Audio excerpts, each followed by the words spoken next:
Kiai Haji Mama Sanja Abuya Sanja Kadukawang adalah sosok ulama ahli Nahwu Shorof Ponpes Riyadul Alfiyah Kadukaweng, Pandeglang, Banten.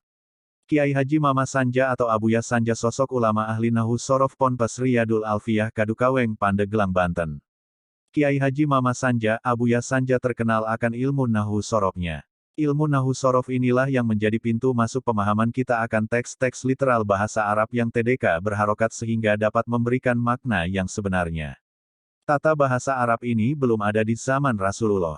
Ini benar-benar kreasi para ulama yang diberikan keluasan ilmu dan pengetahuan oleh Allah, sehingga pemahaman akan risalah yang saat Rasulullah hidup masih dapat ditanyakan ke beliau sementara setelah beliau wafat pemahaman akan Al-Quran dan hadits perlu penjagaan, pemahaman melalui kaedah-kaedah bahasa Arab.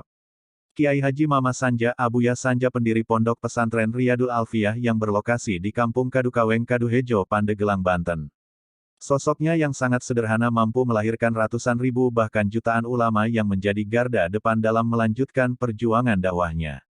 Berikut adalah biografi beliau. Nama beliau dikenal sebagai Kiai Haji Mama Sanja, Abuya Sanja lahir di Cigintung, Pandeglang pada tahun 1917 Masehi. Ayahnya bernama Kiai Haji Kasmin bin Kiai Adil, ibunya bernama Hej Elas, murid dari Syekh Adroi, yang terkenal dengan ilmu Nahwu.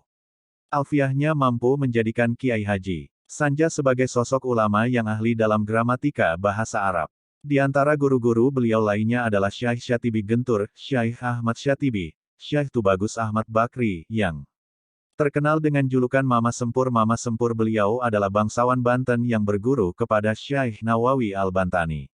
Mama Abuya Sanja terkenal juga dengan dermawan kaya raya yang penuh tawadu, lahan dan sawahnya membentang luas. Karena kecintaan dan hobinya yang suka bertani, Abuya Sanja kerap kali membeli tanah untuk dijadikan sawah.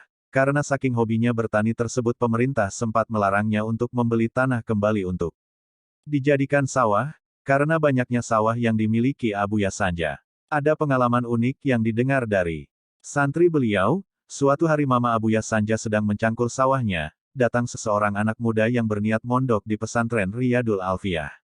Pimpinan Abuya Sanja. Anak muda tersebut tidak mengenal Mama Sanja, maka ketika anak muda tersebut melihat petani sedang menyangkul sawah, anak muda tersebut minta tolong untuk diantarkan ke pondok pesantren Kiai Haji Mama Sanja.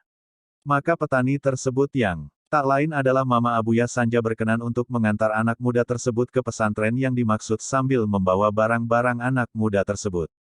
Setelah sampai pondok pesantren sebagaimana lazimnya santri baru, ia memohon ditunjukkan di mana rumah Syekh Sanja untuk memohon dapat diterima sebagai santri baru. Setelah menunjukkan rumahnya sendiri kepada santri itu, Syekh Sanja masuk ke dalam rumah dari pintu belakang. Dan sangat kagetlah santri itu bahwa petani yang tadi mengantar dan membawa barang-barangnya adalah Syekh Sanja sendiri, bukan main malunya si calon santri tersebut. Pada hari Minggu tanggal 11 Mei tahun 1999, Kiai Haji Sanja dipanggil menghadap Sang Holik dan meninggalkan kesedihan yang luar biasa bagi masyarakat Banten dan tentunya juga bangsa Indonesia telah kehilangan sosok ulama yang tawadu dan ahli ilmu Nahwu Shorof, termasuk orang yang menyesal yang belum sempat menimba ilmu dari beliau. Itulah sekilas biografi, semoga kita mengambil hikmah dan teladan dari Mama Abuya Sanja. Dan semoga ilmu beliau manfaat untuk kita. Amin.